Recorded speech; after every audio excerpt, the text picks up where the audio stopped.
मुझे समाज के द्वारा यहाँ पर बोलने का अवसर दिया है, इसके लिए समाज का मैं बहुत बहुत धन्यवाद करूंगा। आज हम उस महान शख्सियत के बलिदान दिवस मनाने के लिए यहाँ पर एकत्रित हुए हैं, जिन्होंने मात्र 18 वर्ष की उम्र में विवाह किया और अपने गृहस्थ जीवन में रहते हुए महज 40 साल की उम्र में समाज को एक ऐसा दिशा देकर गए हैं और अपनी अमिट छाप छोड़ के गए हैं, जिसकी वजह से पूरा गुणवाना समाज आज उनको याद कर रहा है। उन्होंने अपनी अदम्य साहस, वीरता, बुद्धिमत्ता और कुशलता के साथ इस समाज को नई दिशा दी और नई ऊंचाइयां प्राप्त की।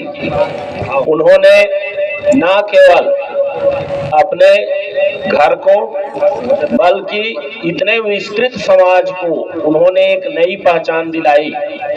और हम लोग समझते हैं कि एक छोटे से गांव का मुखिया अपने गांव को संभाल नहीं पाता है, और एक महिला होकर पूरा 52 गढ़ के साम्राज्य को संभालती थी। उन्होंने न सिर्फ अपने बच्चों की चिंता की, बल्कि समाज के हर वर्ग का उन्होंने चिंता किया जो उनके साम्राज्य क्षेत्र में निवास करते थे। उन्होंने शिक्षा के क्षेत्र में भी अपना अमूल्य प्रयास किया, जिसके बदौलत उस समय के जो लोग शिक्षा ग्रहण करना चाहते थे उन्होंने शिक्षा पाई।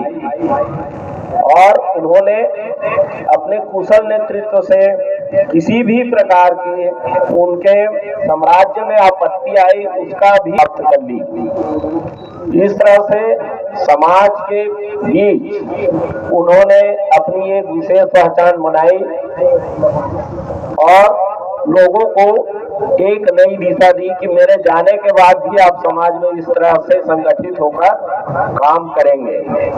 हमारे पूर्व साथी आदरणीय ओंकार साहब जी यहाँ पर कह रहे थे कि समाज को संगठित होकर रहना है।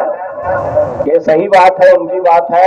जब आप संगठित नहीं रहेंगे तो आपको कोई भी आपके ऊपर हमला कर देगा कि आपकी संपत्ति छीन लेगी, आप उसका कुछ बिगाड़ नहीं पाएंगे जब तक संगठित नहीं रहेंगे। साथ ही साथ समाज का जो दायरा है उसको आज के परिप्रेक्ष्य में बढ़ाने की आवश्यकता है। जैसे उन्होंने शादी के बारे में एक विशेष प्रसंग छोड़ा था, तो अब जब तक एक कुएं के अंदर ही रहेंगे तो बाहर की दुनिया से आपको कोई पता नहीं होगा।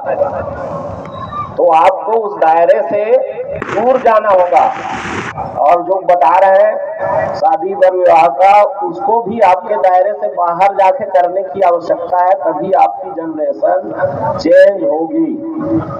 तभी समझ में आएगा कि बाहर में क्या है और हमारे एक क्षेत्र विशेष में क्या है। जब तक आप बाहर नहीं निकलेंगे आपको पता ही नहीं चलेगा कि इतने बड़े समाज में अलग अलग क्षेत्र में अलग अलग रीति रिवाज हैं, परंपराएं हैं। और हमारे जाति तो पूरे छत्तीसगढ़ में है, मध्य प्रदेश में है, उड़ीसा में है, आंध्र में है, सब जगह अलग अलग परंपराएं हैं और सबका रीति रिवाज भी अलग अलग है।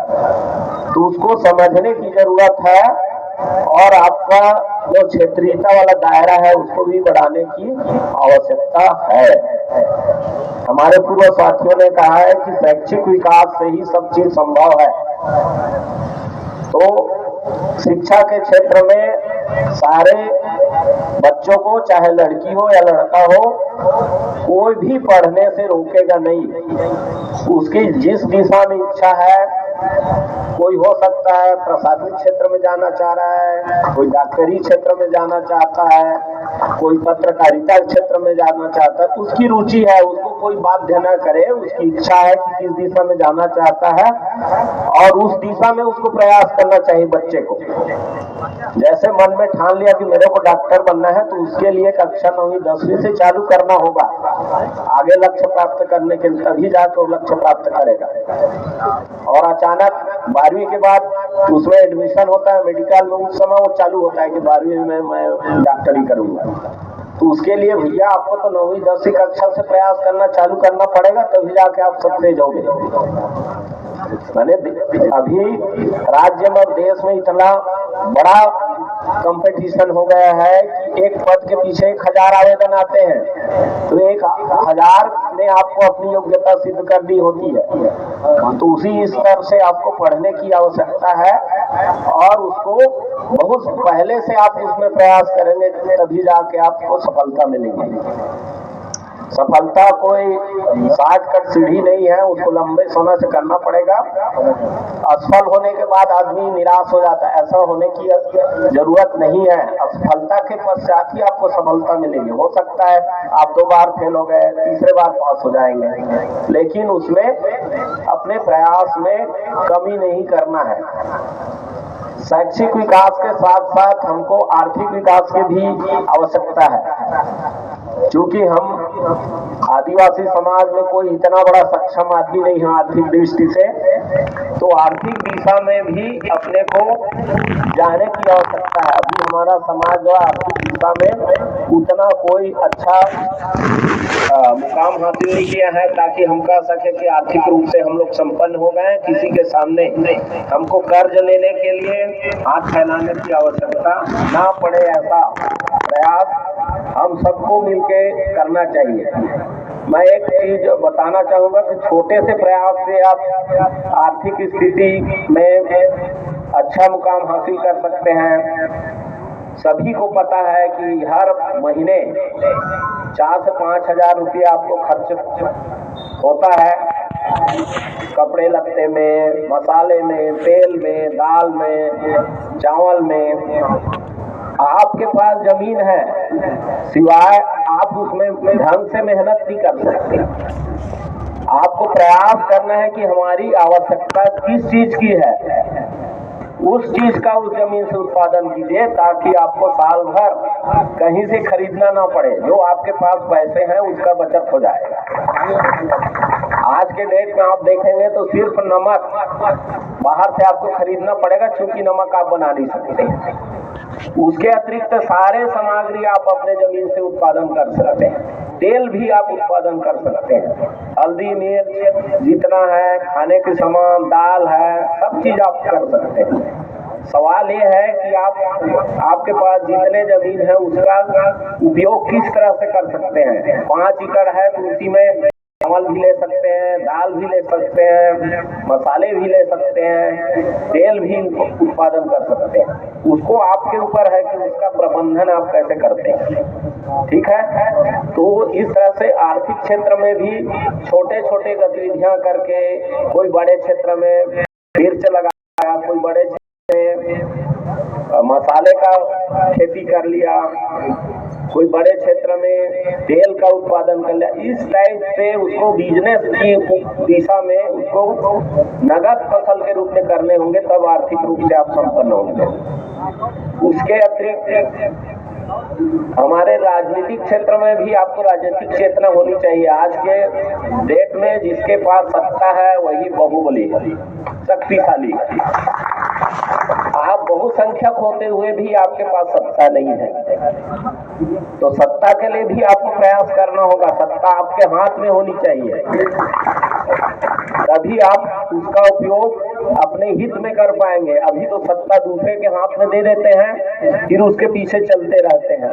वो जैसा पाता है वैसा चलाता है आपको, और आप उसके पीछे पीछे चलने के लिए मजबूर होते हैं। तो राजनीतिक रूप से भी समाज को सशक्त होने की आवश्यकता है। कोई भी आपके समाज का प्रतिनिधि किसी भी चुनाव में, इलेक्शन में खड़े होता है, उसका भरपूर समर्थन करना चाहिए ताकि आपका आदमी प्रतिनिधित्व करे शासन में। उसी तरह से सांस्कृतिक दृष्टि से हमारा समाज बहुत ही संपन्न है सांस्कृतिक रूप से। उस धरोहर को भी आपको बनाए रखना है, क्योंकि नए लड़के आ रहे हैं, उनको पुराने संस्कृति धरोहर के बारे में बताएंगे तो बोलते हैं नहीं आप लोगों के समय में हुआ होगा, हमको क्या लेना देना है। ऐसा नहीं, उसको आपको सहेज के रखना है। तो मैं समाज के बुजुर्ग लोगों से भी आह्वान करूंगा कि हमारे नए बच्चे हैं, उनको संस्कृति के बारे में भी सिखाएं, जाति व्यवस्था के बारे में सिखाएं कि जाति व्यवस्था हमारा क्या है, कैसा है, उसके बारे में भी बताएं। साथ ही साथ यहाँ इस मंच में मैं देख रहा हूँ कि हमारे मातृशक्ति पितृशक्ति से ज्यादा है। जहाँ मातृशक्ति अपने हाथ में ये सब ले लेंगे तो समाज ऑटोमेटिक सुधर जाएगा। तो मैं पिछले एक और सभा में गया था जिसमें हमारे पन्नालाल ध्रुव जी भी थे। मैंने कहा था वहां पर कि हमारे मातृशक्ति को भी बोलने का अवसर दीजिए, आप उनको अवसर देते ही नहीं, इसलिए वो उनकी विचारधारा जो भी है वो अपने में दफन करके रह जाती है, आपके सामने आती नहीं है। हो सकता है वो आपसे अच्छे सोचते हो या आपका जो काम चल रहा है उसमें कुछ नया योगदान दे सकते हैं, तो उनको आगे लाने की आवश्यकता है और उनको भी संगठन में जो भी समाज संगठन है उसमें भी उनको पदाधिकारी रखने की आवश्यकता है। तो इस मन से मैं समाज के प्रमुखों से निवेदन करूंगा कि सामाजिक संगठन में भी उनको भी प्रतिनिधित्व दें। तो आज इस मंच पर समाज के द्वारा मेरे को बोलने के लिए अवसर दिया, इसलिए समाज का मैं बहुत बहुत धन्यवाद करता हूं। और इस मंच में उपस्थित सारे मातृशक्ति पितृशक्ति एवं इस मंच के कार्यक्रम में आए सभी इलेक्ट्रॉनिक एवं प्रिंट मीडिया के सभी साथियों का मैं सेवा जोहार करता हूं। धन्यवाद।